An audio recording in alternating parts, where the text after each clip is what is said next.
Bonjour tout le monde, mon nom est Andrea Lecière pour une petite soirée découverte avec la Biblio Poilue.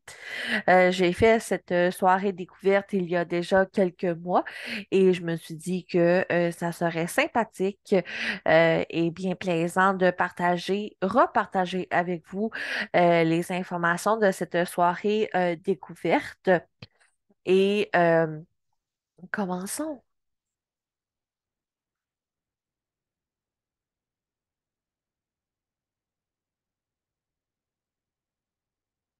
Ce sera pas bien long.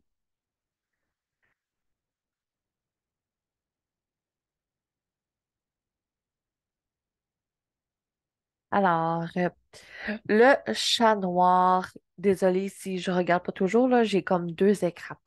Alors, lorsqu'on parle d'Halloween, l'une des premières décorations que l'on voit après l'estrouille est le fameux chat noir. Il tient une place de choix dans cette fête.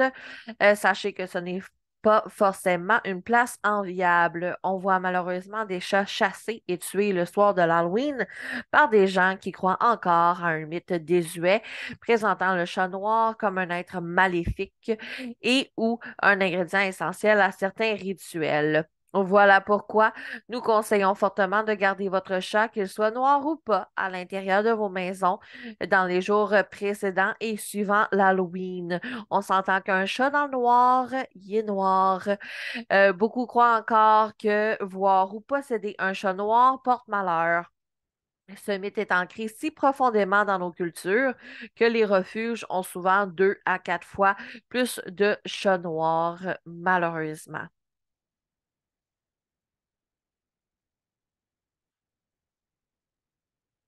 Malheur.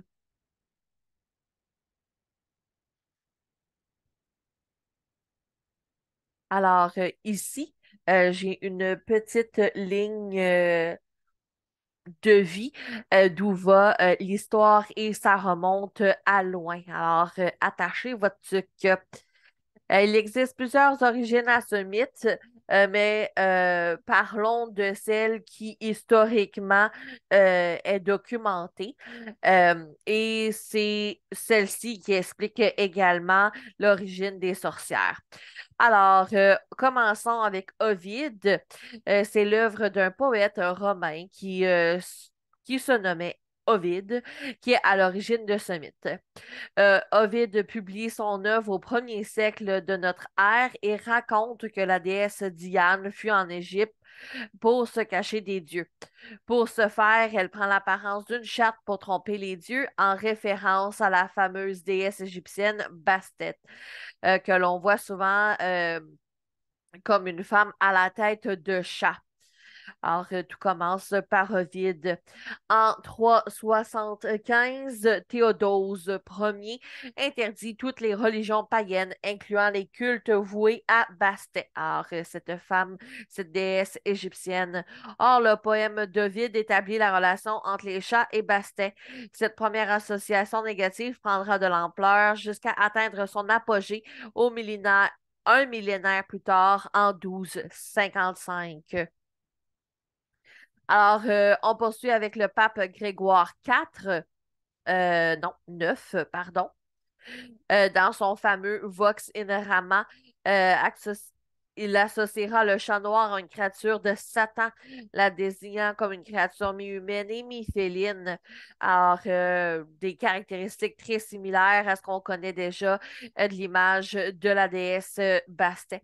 Alors, le chat est officiellement diabolisé et fait alors l'objet de chasse déjà à cette époque à cause d'un pape et d'un poème. Plus tard encore, les veuves âgées nourrissent des milliers de chats errants parcourant les rues des grandes villes européennes, souvent solitaires et mystérieuses. Elles sont pendant longtemps la cible de l'Église et sont accusées de sorcellerie. Alors, des milliers de vieilles dames sont portées au bûcher aux côtés d'un chat noir et tous deux finissent brûlés afin de décourager la population d'adopter toute religion païenne. Alors, c'est bien connu, n'est-ce pas, que plusieurs veuves adoptent des chats hein, pour remplacer leur feu mari. Et ça, c'est symbole de sorcellerie. Alors, ici au Moyen Âge, ben c'est un démon ou pas, ben branchez-vous parce que c'est pas très clair.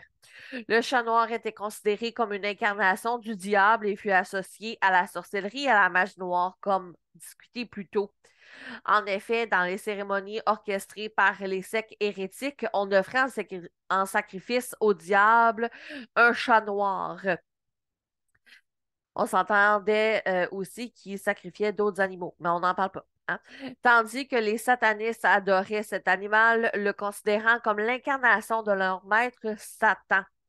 Au Moyen Âge, bien que l'animal fût détesté, ses testicules étaient utilisés dans les pharmacopées pour la concoction d'élixirs destinés à faire disparaître la douleur ou encore à faire fuir les démons.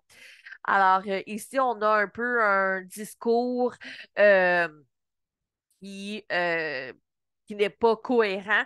Alors, on peut le catégoriser à la fois de Satan, mais de médicaments. Alors, c'est là un peu là que l'histoire est un peu tout croche. Chez les Romains, après l'établissement du christianisme comme religion d'État, bon, le chat a perdu son pouvoir divin et devient une créature maléfique dans l'imaginaire populaire. Alors, on voit ici, malheureusement, avec le christianisme, euh, le résultat de cette religion face au chat. Au Japon, nous avons une belle légende, bon, belle, une légende intéressante, le chat vampire de Debeshima. C'est une légende japonaise qui met en scène un chat qui absorbe le sang d'une victime féminine et usurpe ensuite son identité afin de séduire l'homme amoureux de la jeune fille. Cette légende s'inscrit dans le plus large, dans la plus large thématique du chat au Japon, animal auquel est consacré un folklore important dans ce pays. Alors, on sait que les chats là-bas sont très, très populaires et vénérés. La légende du chat vampire est issue du shintoïsme, pardon, religion la plus ancienne du Japon. Le gros chat noir représente ici l'esprit de la nature qui non seulement pas consomme les hommes, consume les hommes, mais prend son apparence. Par la suite, ici en Afrique, bon, chez les Bantous, le chat, quelle que soit sa couleur, est le seul animal à ne pas être associé à la sorcellerie. Alors, on voit que euh, le message n'est pas pareil pour tout le monde. Ça sera pas bien long. Ici, alors au Royaume-Uni, le chat noir porte bonheur. Et oui, pour les Britanniques, nos merveilleux chats noirs portent bonheur depuis la défaite de Napoléon à la bataille de Waterloo en 1815. Alors, c'est une légende britannique qui raconte en fait que Napoléon, très superstitieux, aurait croisé un chat noir juste avant cette fameuse bataille. Ce serait pour cette raison que le chat noir porte malheur aux Français et bonheur aux Anglais. On ne peut pas faire le bonheur de tous.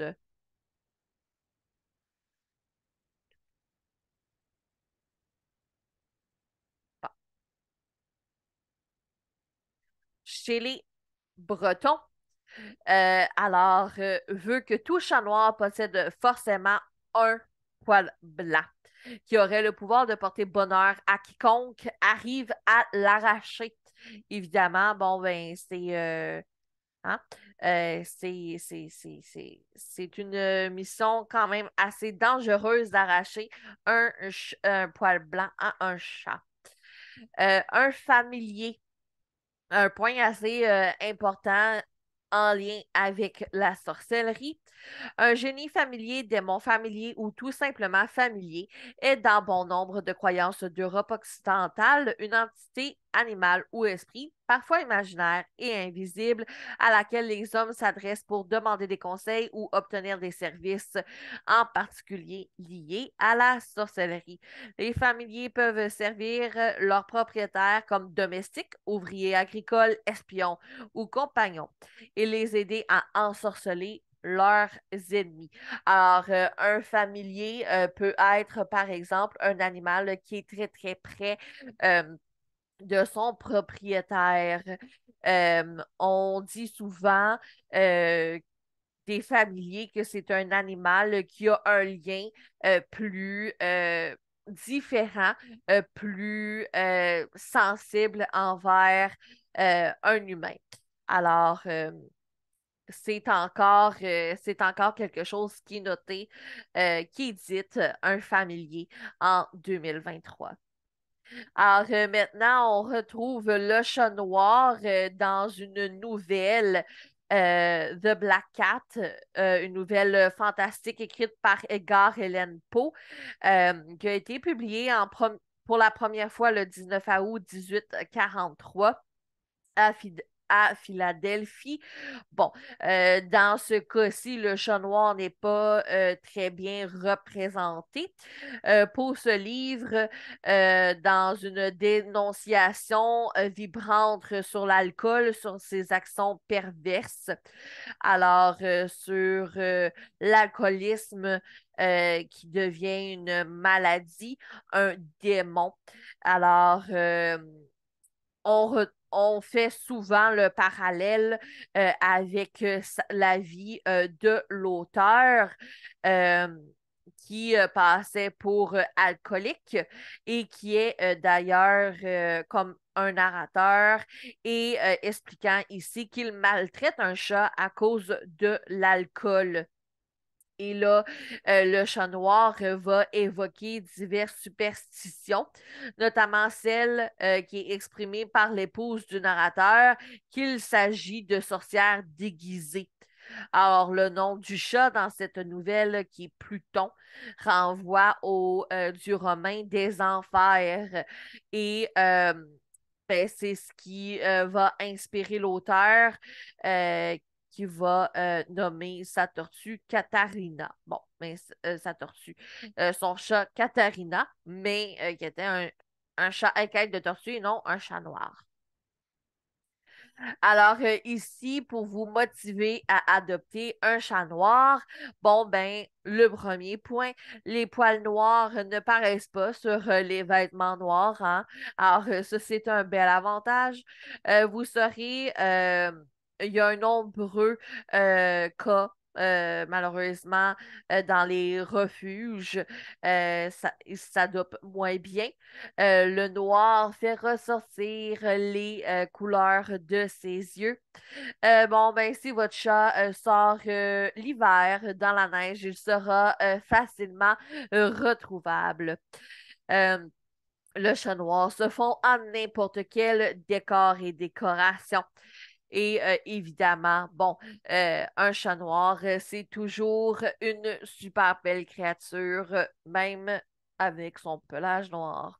On le sait très bien que ce n'est pas le pelage qui fait le chat, c'est le chat qui fait le pelage. Alors, ici, en source, c'est quelques articles qui m'ont inspiré à faire cette présentation. J'espère que vous avez aimé cette soirée découverte. Je suis très contente de l'avoir fait pour une deuxième fois. N'oubliez pas que ce n'est pas l'histoire qui détermine le dénouement des animaux. Alors, soyez conscients là, que l'histoire, le cinéma, la littérature peut nuire, comme c'est le cas pour le chat noir. Bonne journée.